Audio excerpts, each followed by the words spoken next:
Good morning, everyone. My name is Avery Berline, and today I'll be discussing the difference between public and private school. You might be wondering, why in the heck would I even be interested in knowing the difference between the two? But if you think about it, we are in our 20s, we are about to graduate college, within the next 4 years, and we have a lot to think about when it comes to home life, schooling, if we're gonna have children, all of that stuff. So it's just a little bit important to learn the differences and know, because a lot of people have a different representation of what private school is than to what public school is. I think that personally I am beneficial to be talking about this topic because I have a twin brother and he grew up going to public school his whole life, but I grew up going to private school my whole life. So basically within the high school schooling system, whether it's private or public, you are required to take 5 core classes. And those classes are history, math, English, foreign language, and science. You have to take them all 4 years from when you're a freshman to a senior, and if you miss one credit, you are not allowed to graduate. But the only difference is, in private school, you are required to take theology. If you do not know what theology is, it is basically the study of God in the Bible. At my high school, back in my hometown of Dallas, Texas, we had to take theology, and we would literally have tests over Bible verses, over the Bible. We would have to write scripture word for word from the Bible, memorization, everything like that. So it's basically a regular class, except it's not a core class within public schools. That's really the main difference between the core classes between public and private schools.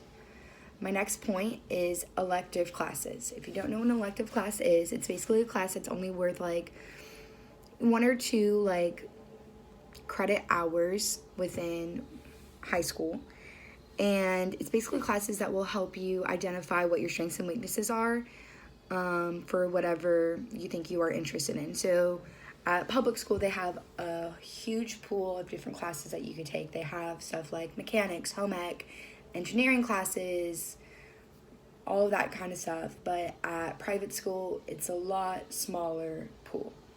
We offer classes that regard to health or managing or physical education. It wasn't really more of business classes that we could take.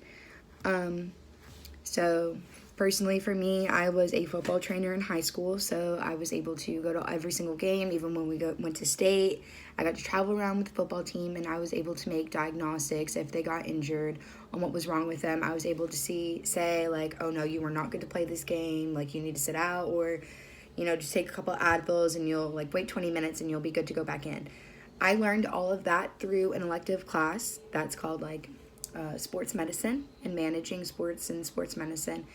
But that can be super beneficial for people who are going into that field, but that's really the only course that, at least in Dallas where I went to high school, that was allowed or that represented kind of like a course that you could take in college.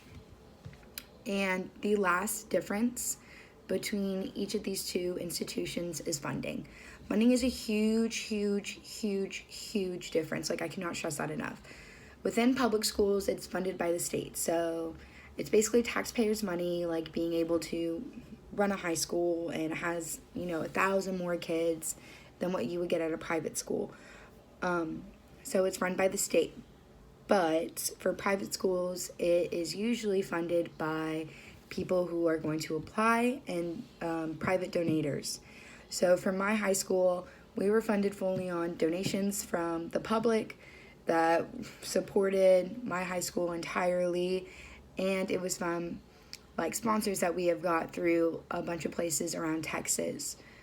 So funding is a really big thing. Another deal about funding is that with private schools, you do have to apply. So when you're in 8th grade, you are required, if you wanted to go to a private school, you were required to take a test. It's basically like the ACT or the SAT, and it proves that you are ready to handle the coursework and material that a private school has to offer, because it is very, very rigorous there.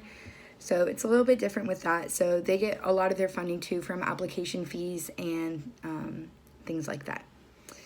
So basically, I hope that you learned a little bit more about the difference between public and private school, because there are a lot of differences, and a lot of people just kind of, threw them under the bush and stuff like that. But I hope this information helped each and every single one of y'all, and I hope that, maybe one day you can look back and remember this presentation and figure out, what the major differences are. Also, side note, this information I all got is just for Texas. I don't know what it's like in other states around the U.S., but this is just the Texas requirements that I found online, and all this information I found through Texas websites that will be only Texas problems, if that makes sense. So thank you so much and have a good day.